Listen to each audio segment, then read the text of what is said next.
Lên đi, em đi ngủ với Hồng Cường đây, đừng nhây nữa. Mau lên đi, em có chuyện muốn nói với anh. Hoắc Tiêu vừa lên giường, ở làng ngoại của em có cặp vợ chồng bị đưa đi cải tạo. Họ vốn là chuyên gia của bệnh viện hải quân lớn. Anh có cách nào đưa họ đến khám cho chú Trương không? Họ tên là gì? Anh phải kiểm tra lý lịch của họ trước. Nếu không có vấn đề gì, có thể mượn họ đến bệnh viện đơn vị vài ngày.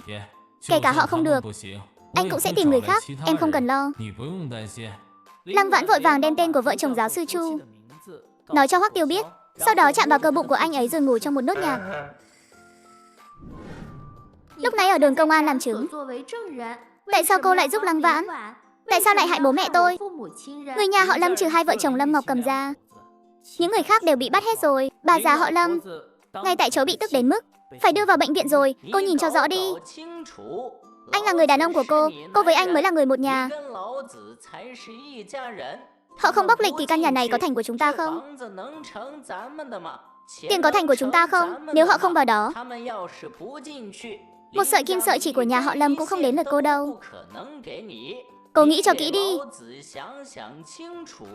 Mẹ kiếp, còn dám nói bậy là anh xử cô đấy. Đánh tôi à? Tôi còn lạ gì cái ngữ nhà các người nữa. Chuyện cô lừa hôn người ta đều biết cả rồi. Chuyện khác chẳng lẽ họ không biết sao? Cô còn phải. Cảm ơn anh đây này. Nếu không phải anh không chê cô tâm địa độc ác, chấp nhận đi đăng ký kết hôn với cô, thì người phải đi bóc lịch bây giờ còn có cả cô nữa đấy. Bố mẹ, bà nội đều thiên vị các anh trai. Nhà bắt mình đi bám lấy nhà họ Lâm cũng là muốn mình mãi mãi tiếp tế cho nhà ngoại. Giả Vượng nói không sai. Nếu họ đều đi bóc lịch hết rồi, thì căn nhà và tiền bạc này đều là của mình rồi. Vậy anh nói xem, công việc của chú hai tôi có thể tiếp quản không? Ông ta ở trong đó, công việc không giữ được, chỉ bằng đưa cho tôi. Còn công việc của bố tôi nữa, tôi có thể bán công việc của ông ấy đi không? Thành phần của Giả Vượng có vấn đề nên chỉ có thể đi hốt phân. Nghĩ thông rồi, anh nói đúng. Với lại, sau này bố mẹ tôi cũng phải dựa vào tôi thôi. Bây giờ con phải gánh vác cái nhà này, thế mới đúng chứ.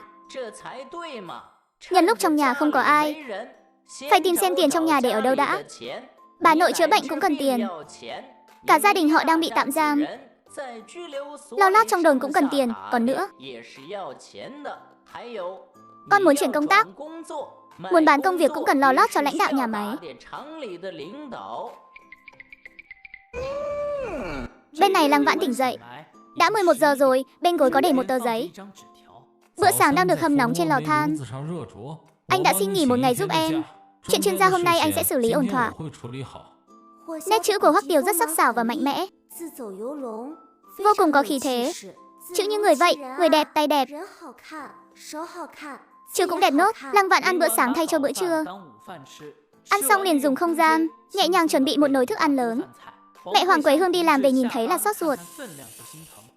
Sao con lại mua nhiều món thế này? Từ nhỏ đến lớn con có động tay vào việc gì đâu. Làm gì có cái tài cán đó. Một mình làm cả bán thức ăn thế này, chắc chắn lại tốn tiền mua rồi. Ôi, tiếc tiền quá đi mất. Mẹ à, Dượng Trương, con phải dựa vào mấy người đó chăm sóc mà.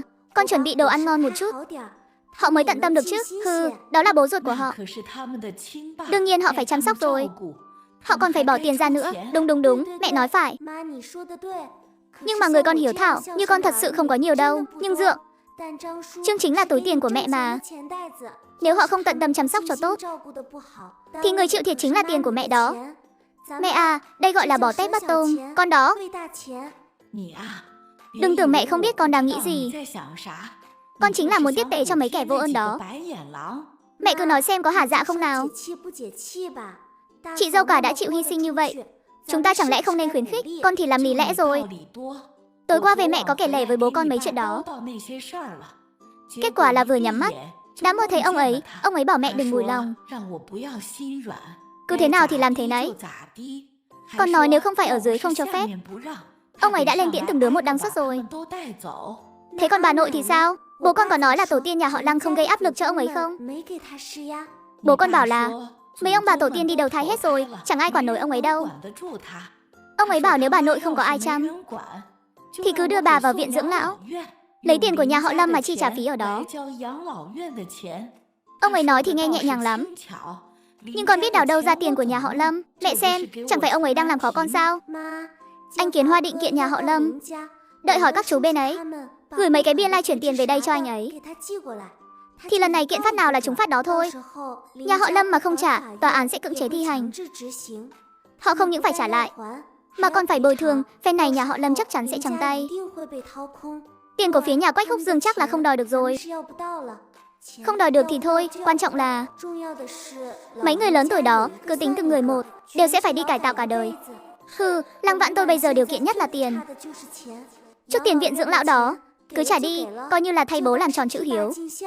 Hơn nữa bác cả bác hai dù có đi cải tạo, thì cũng không phải là không có thu nhập. Lúc đó mình cứ trình báo với đơn vị liên quan. Phần tiền phụng dưỡng mà họ phải đóng, có thể nhờ đơn vị cải tạo, chưa thẳng vào lương rồi chuyển cho viện dưỡng lão. Hoàng Quế Hương gật đầu. Chỉ đánh vậy thôi, khi người ta còn sống, thì Vãn Vãn với tư cách là cháu gái, không thể bỏ mặc được, nếu không sẽ rất tệ cho công việc của con. Ảnh hưởng rất lớn, nhưng còn công việc của bố, chúng ta phải đòi lại cho bằng được. Cả công việc đổi bằng mạng sống của bố, chúng ta cũng phải lấy lại. Liệu có lấy lại được không con? Họ mà đi bóc lịch, đơn vị có thể sa thải trực tiếp. Hơn nữa việc chuyển việc phải có chữ ký của họ thì mới xong được. Nhưng bố con là anh hùng cứu người mà. Còn cả cái người được cứu năm đó nữa, cũng chẳng thèm hỏi qua ý kiến của mẹ. Chỉ vì bà nội hay làm loạn nên họ cứ chiều theo bà ấy, đem cả công việc và tiền nong giao hết cho bà. Sau đó thì lặn mất tắm mất tích luôn. Bây giờ con cũng không định đến ăn vạ, mà chỉ muốn họ giúp đưa những thứ vốn thuộc về bồi thường cho mẹ, quay trở lại tay mẹ mà thôi. Mọi sự tại nhân, mình cứ thử xem sao. Biết đâu lại thành công. Con đã bảo Hoắc Tiêu đi điều tra gia đình đó rồi. Được, cứ thử một phen xem sao. Dù sao cũng chẳng mất mát gì, không mất miếng thịt nào đâu. Đòi được việc thì bán luôn. Để hỏi bà ngoại xem có nên để các cậu mua không. Để hỏi lại đã, Di Út có mua không nữa. Mẹ lúc nào cũng chẳng đào đâu ra nhiều tiền thế. Di Út của con lại càng không có tiền. Anh em ruột thịt cũng phải sòng phẳng. Ngày thường giúp đỡ nhau chút thì không sao, giúp một chút thì chẳng đáng gì. Chỉ sợ làm ơn quá mức khiến họ nảy sinh lòng tham rồi lại thành kẻ thù. Giúp ít là ơn, giúp nhiều là họa đấy con ạ. Sau này kể cả với Hồng Cường, con cũng không được cứ thế mà dốc hết túi ra cho nó.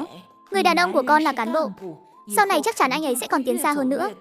Nếu con cứ tiện tay cho mãi, sau này có việc gì họ cũng sẽ tìm đến con nhờ vả hết. Chẳng cần biết các con có khó sự hay không. Chuyện này đơn giản mà.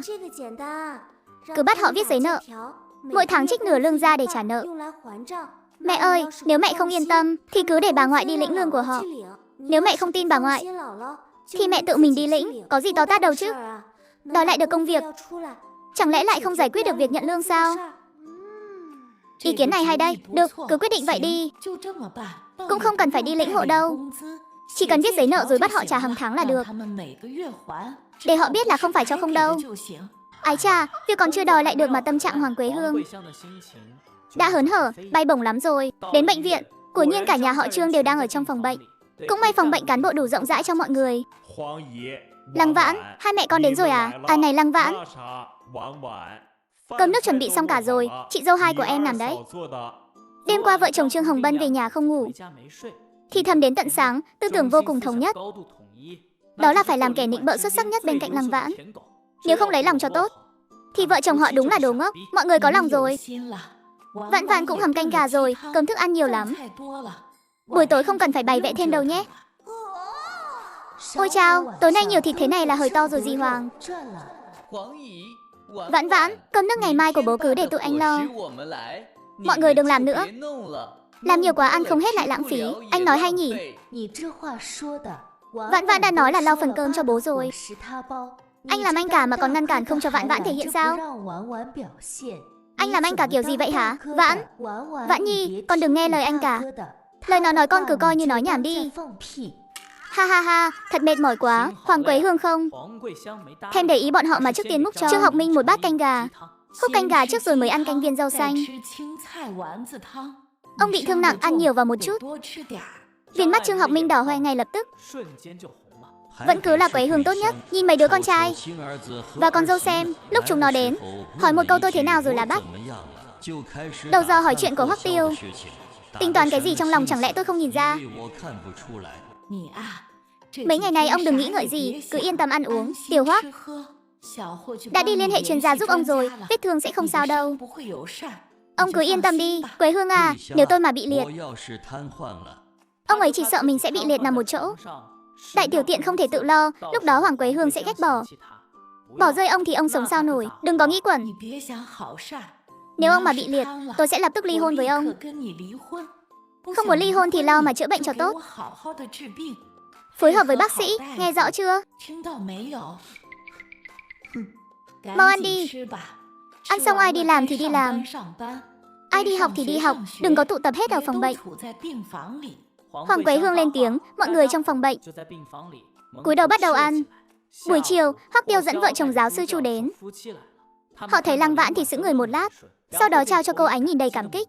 Vì chưa rõ tình hình, họ cũng không dám đường đột bắt chuyện với Lăng Vãn, mà đi thẳng vào vấn đề chính, giúp đồng chí Trương Học Minh kiểm tra cơ thể. Trong quá trình kiểm tra, đôi lông mày của giáo sư Chu càng lúc càng nhíu chặt. Phen này không xong rồi, bác sĩ nhíu mày. Thì đúng là dọa chết người ta mà.